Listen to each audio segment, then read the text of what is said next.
No capítulo 3, falando de cabeças e dependentes, o Matthews vai explicar que relação é essa de dependência e dominância. E como que a gente identifica essa relação em frases bem simples do tipo o cachorro latiu. O cachorro latiu. Onde que está a cabeça? Qual é a cabeça dessa oração? Há pessoas que dizem, há linguistas que dizem que a cabeça tem que ser o item verbal. Latiu seria a cabeça, então. E tudo seria, então, dependente do latiu. Mas há outros que dizem que não, que é o sujeito, digamos assim, né? A construção nominal que é a cabeça. Então, o cachorro. Cachorro seria o termo cabeça. Então há debates justamente sobre isso. E aqui na página 53, 54, ele vai falar de frases ou locuções preposicionais. E cara, às vezes eu acho que esses linguistas eles levam o inglês muito a sério, assim. Parece que na cabeça deles a forma com a qual o inglês é construído sintaticamente é a forma como o ser humano pensa.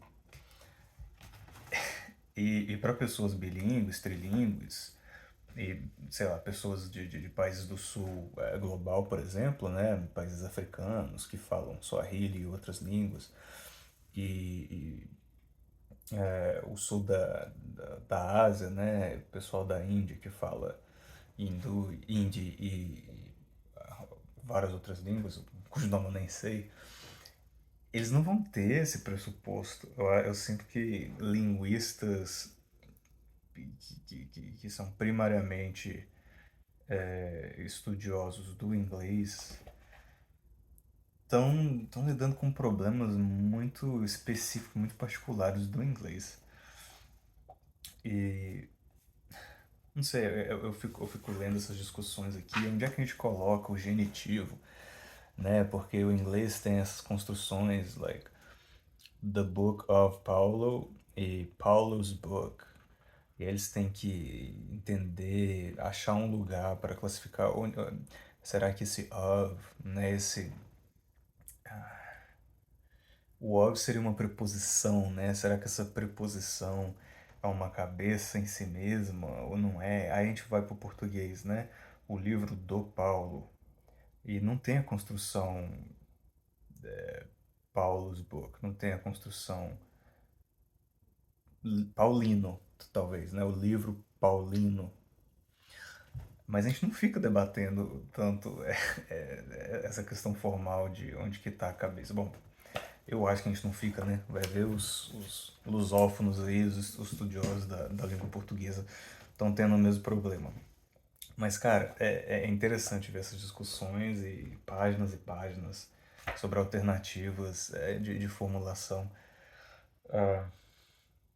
Não sei, talvez por isso mesmo o Chomsky tenha separado a parte formal da parte lógica da coisa, porque a parte formal, a manifestação formal, realmente tem formas infinitas de se falar uma coisa e diacronicamente a língua muda, né? Sem falar em outras línguas ou influências entre línguas. O capítulo 4 vai iniciar uma discussão sobre a necessidade de se ter cabeças. Será que as frases precisam realmente ter uma dominância, um item que domina? E se a gente falar de as meninas altas? Vamos pegar só as meninas.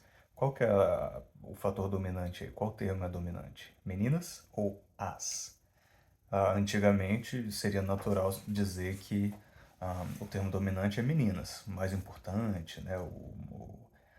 Que as seria então subordinado, dependente de meninas.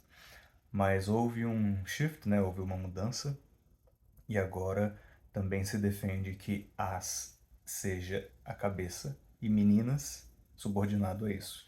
Então, o artigo definido, os artigos definidos passaram a ser considerados cabeças e o substantivo que eles definem, a subordinação.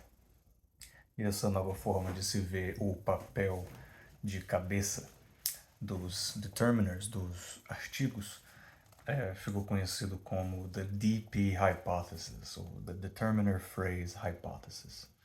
A hipótese das locuções determinantes, ou das locuções, nesse caso, articulares, de artigos.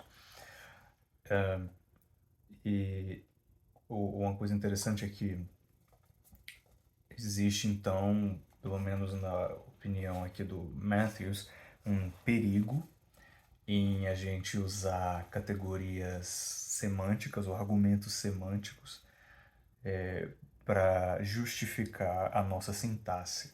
Aí ele diz, ou a sintaxe semântica tem que ser separadas, e nesse caso os argumentos sintáticos sozinhos já são suficientes, ou se a gente admitir essas ideias de encabeçamento semântico, a gente também deveria ter que aceitar que não é possível aplicar essa noção de cabeça com confiança, com segurança, com certeza. Não dá para você fazer isso de forma confiante, sem abstrair ou sem usar evidências da linguagem natural, sem usar exemplos da língua comum.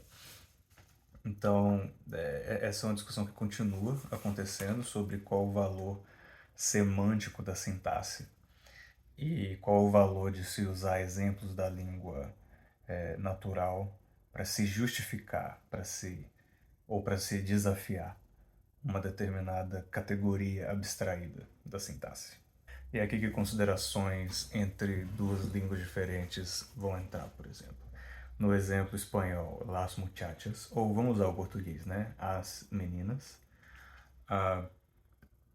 não corresponde completamente com o exemplo em inglês, the girls, porque the girls, o determinante the, o artigo definido the, não marca masculino ou feminino. No português marca. Então, as meninas marca não só o plural, mas marca também feminino.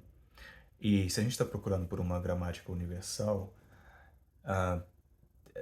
os anglófonos, né, os falantes do inglês, teriam que admitir que tem alguma coisa na gramática universal que até no inglês deveria marcar masculino e feminino. E isso é problemático.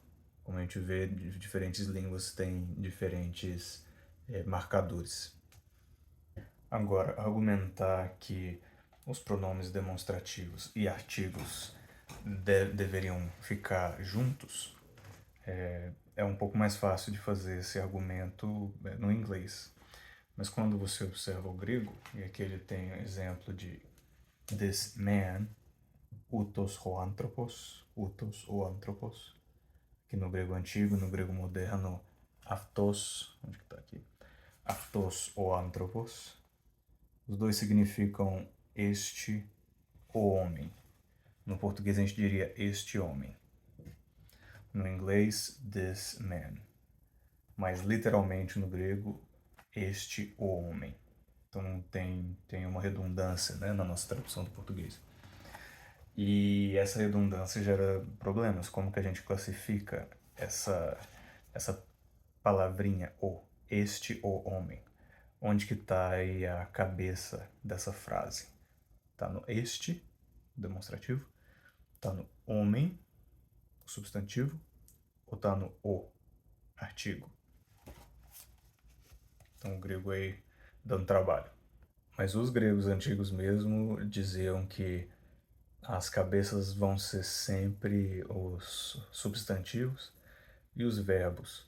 Como se fosse um barco, as tábuas do barco são substantivos e verbos, e os pregos e a cola, né, os materiais que juntam as tábuas seriam aí as conjunções, os artigos, preposições. Então eles mesmos diriam que no caso utos ou anthropos, até onde eu entendi, anthropos ainda seria a cabeça, pelo menos naquela visão bem antiga da gramática aristotélica. O Matthews conclui o capítulo 5, então, dizendo que não existe só uma forma de ver a necessidade de cabeças.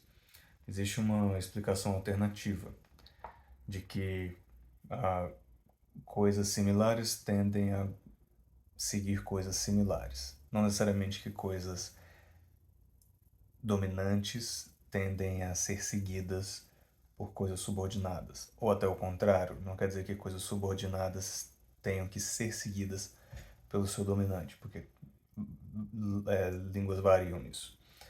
Mas existe uma explicação mais igualitária, né? Que coisas similares vão paralelas às outras coisas similares. E essa forma alternativa de se explicar encabeçamento, ou de se evitar encabeçamento, funciona melhor para o latim, por exemplo. Funciona mais para o latim do que para o inglês.